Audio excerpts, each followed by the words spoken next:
Assalamualaikum warahmatullahi wabarakatuh. A'udzubillahi minasyaitonirrajim. Bismillahirrahmanirrahim. Mari kita awali ngaji sejarah pada kesempatan kali ini, yaitu akan membahas tentang seorang tokoh yang bernama Al-Hallaj. Al-Hallaj ini nama lengkapnya adalah Abu Abdullah Husain bin Mansur Al-Hallaj. Beliau adalah berasal dari negara Iran Tenggara. Tepatnya beliau lahir di kota Tur dan merupakan provinsi dari Baido. Makanya dikenal para ulama yang berasal dari Baido ini dinamakan yaitu Al-Baidawi. Beliau lahir sekitar 26 Maret tahun 806 Masehi. Jadi kalau kita melihat kawan-kawan bahwa orang-orang yang pintar itu adalah orang-orang zaman dahulu. Ya, yang terkenal itu kan Imam Ghazali, kemudian Abu Mansur Al-Maturidi, kemudian Syekh Junaidi Baghdadi dan lain sebagainya. Kalau ulama-ulama kesini, kenapa mereka tidak terkenal? Karena banyak hanya mengutip dari obrolan-obrolan atau ucapan-ucapan ilmu yang telah dikeluarkan oleh orang-orang dahulu. Nah, oleh karena itu di sini saya akan membacakan saja. Ini bukan pendapat saya, tapi adalah pendapat dan cerita yang dilakukan oleh Husain bin Mansur Al-Hallaj. Nah, tokoh yang satu ini terkenal tokoh yang kontroversi, bertentangan dengan masyarakat, bertentangan dengan umat, bahkan bertentangan dengan para ulama-ulama yang lain. Kalau di Pulau Jawa identiknya yaitu dengan Siti Jenar. Nah, cuman bedanya kalau Siti Jenar pahamnya yaitu Manunggaling Kawula Gusti, kalau Al-Hallaj terkenal dengan paham Anna Al-Haq. Inilah yang menjadi bumerang bagi dirinya kelak kemudian hari nanti ia akan dieksekusi oleh pemerintahan setempat, juga pendapat para ulama yang lainnya. Al-Hallaj diambil nama dari pekerjaan ia sendiri, artinya adalah pemintal benang. Ini adalah untuk meneruskan pekerjaan ayahnya. Dulu pekerjaan ayahnya bekerja di sebuah perusahaan pemintalan benang dan diteruskan oleh dia sendiri. Tetapi karena ada keunggulan, Al-Hallaj ini berbeda dengan pekerja-pekerja yang lain. Pekerjaannya sangat cepat. Ketika dilihat oleh majikannya, ternyata sebelum memintal benang itu dipisahkan antara biji dengan kapasnya. Kalau yang lain diambil satu-satu, kalau ini cukup hanya dituding saja, ya sambil dilihat, maka keluarlah atau pindahlah biji dari kapas tersebut. Maka dinamakan yaitu Al-Hallaj. Yang lain dikatakan bukan hanya Al-Hallaj, tapi Al-Hallajnya itu ditambah, ya. Jadi Halajul Asror. Halajul Asror itu artinya itu pemintal rahasia-rahasia ilahi. Karena ia terkenal dengan mukasyafahnya, terbuka mata batinnya. Jadi kalau Al-Hallaj itu melihat seseorang, maka ia tahu isi hatinya dan ia bisa memprediksi masa yang akan datang juga. Inilah keunggulan daripada seorang ulama yang bernama Al-Hallaj. Meskipun ia banyak sekali kontroversi dengan yang lain, tapi ternyata ucapan-ucapannya banyak yang bukti, ya, yang nyata. Ia punya keunggulan secara syariatnya karena di usia 12 tahun saja ia sudah paham dan hafal Al-Quran. Kemudian di antara gurunya yang terkenal yaitu bernama Sahal Atustari. Sahal Atustari ini yang pertama mengajarkan tentang Nur Muhammad, yang kelak kemudian hari nanti dari pembahasan Nur Muhammad ini banyak bercabang dan menjadi pertentangan di kalangan ulama yang lain. Sehingga terjadinya untuk dieksekusi di akhir cerita ini. Kemudian yang kedua yang terkenal itu gurunya itu adalah Syekh Junaidi Al-Baghdadi. Tetapi antara Al-Halaj dengan Syekh Junaidi Al-Baghdadi ini beda pendapat. Kalau Al-Halaj punya pendapat bahwa ilmu tentang ilahi itu harus dibukakan kepada halayak ramai, dia berikan langsung kepada umum, kepada umat, kepada jamaah. Sedangkan kalau Syekh Junaidi Al-Baghdadi, ia melarang bahwa seseorang yang sudah tahu tentang rahasia-rahasia Allah cukup hanya dipegang oleh dirinya. Tetapi karena pendapat Al-Halaj ini tetap seperti itu, walaupun sudah diperingatkan oleh gurunya, ia sudah mengatakan bahwa sudah siap menerima berbagai macam tantangan. Makanya apabila ucapan seorang guru itu dilanggar, maka akan terjadi sesuatu, dan kelak akan terjadi sesuatu, yakni dieksekusinya yaitu Al-Halaj. Tapi hal ini bukan merupakan dosa, karena ini sudah kesiapan bagi Al-Halaj.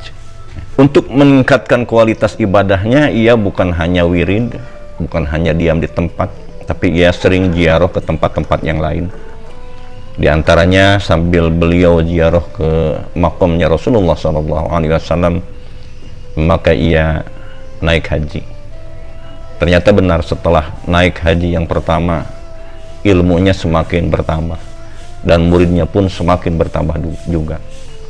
Kemudian ia mencoba ziarah yang kedua dan munajat kepada Allah, dirinya semakin dekat, muridnya semakin membludak. Tapi karena memang ada kecemburuan dari yang lain, maka pada saat itu ada yang melaporkan, sehingga Al-Halaj ini pernah dihukum, tapi dihukumnya tidak lama, ia keluar lagi. Dan ia tidak lama kemudian berangkat lagi naik haji, ziarah juga ke makom Nabi, maka ia semakin terkenal.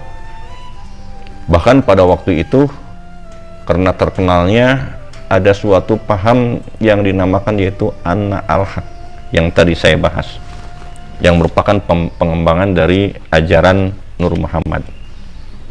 Sedangkan kalau diartikan secara umum, Anna Al-Haq itu berarti Anna Al-Haq, berarti saya adalah Al-Haq. Al-Haq itu berarti Tuhan. Jadi tidak berbeda pendapat beliau itu dengan pendapat Fir'aun yang mengaku dirinya Tuhan. Selain dari pendapatnya yang nyeleneh tentang Al-Haq, Anna Al-Haq, juga Syekh Husain bin Mansur Al-Halaj ini dituduh yaitu mengikuti paham Syiah Koromiyah. Syiah Koromiyah itu adalah Syiah yang menentang Khalifah Abbasiyah. Bahkan pada saat itu banyak jamaah haji yang dibunuh oleh Syiah Koromiyah tersebut. Padahal beliau termasuk orang penentang Syiah dan mengaku dirinya adalah sunnah. Buktinya yang diikutinya itu adalah Syekh Junaidi Al-Baghdadi. Juga kalau dalam paham tauhid, ia mengambil dari Hasan Al-Asy'ari. Nah, tapi tetap karena memang keputusan hakim itu adalah keputusan manusia, maka ia dibunuh dengan cara diranjam. Yang mana diranjamnya itu, siapa yang lewat ke sana harus melempar, dan melemparnya biasanya dianjurkan untuk keras supaya cepat mati. Nah, tetapi ini dilempar rupanya tidak merasa sakit walaupun oleh banyak orang. Ia merasa sakit ketika dilempar oleh temannya yang sependapat, yang kasihan hatinya. Karena orang lain melempar dan ia supaya tidak dicurigai, maka ia pun ikut melempar. Tapi melemparnya itu bukan dengan batu, tapi melemparnya itu dengan bunga. Nah, tetapi justru dilempar dengan batu, ia tidak merasa sakit sama sekali. Ia merasa sakit setelahnya dilempar dengan bunga. Karena dilempar dengan bunga itu bukan hanya melempar gitu istilahnya secara lahir, tapi hatinya melempar dengan kasih sayang, sehingga terasa oleh dia itu menjerit kesakitan. Kemudian kesininya itu dihukumi oleh Algojo. Jadi Algojonya itu membunuhnya tidak sekaligus, tidak secara dipancung, tetapi sedikit demi sedikit. Kakinya sepotong-sepotong dulu, kemudian tangannya, ya. Kemudian telinganya, kemudian matanya juga dicungkil. Terakhir sebelum mau dipotong lidahnya, ia minta izin dulu untuk ngomong. Ia berpesan supaya pengikutnya jangan sampai berontak, biarkan saja. Dan kemudian ia mendoakan kepada muridnya dan sepahamnya supaya memang semuanya sampai kepada Allah.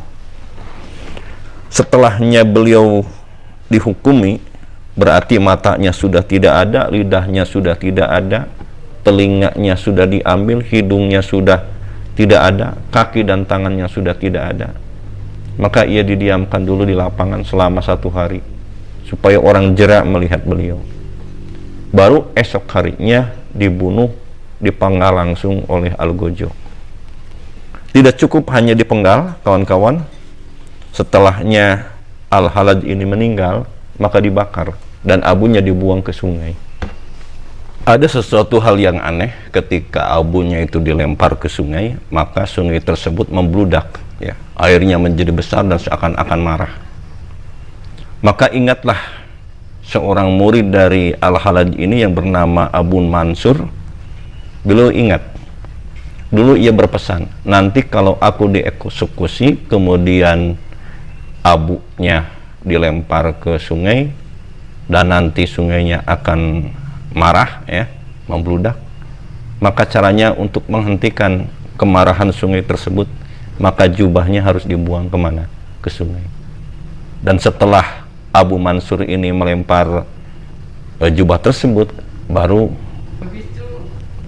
sungai tersebut menjadi. Nah, di akhir perjumpaan ini, kawan-kawan, kita ingin menyimpulkan apakah Al-Halaj itu termasuk benar-benar walinya Allah, ahli sufi yang hak, ya?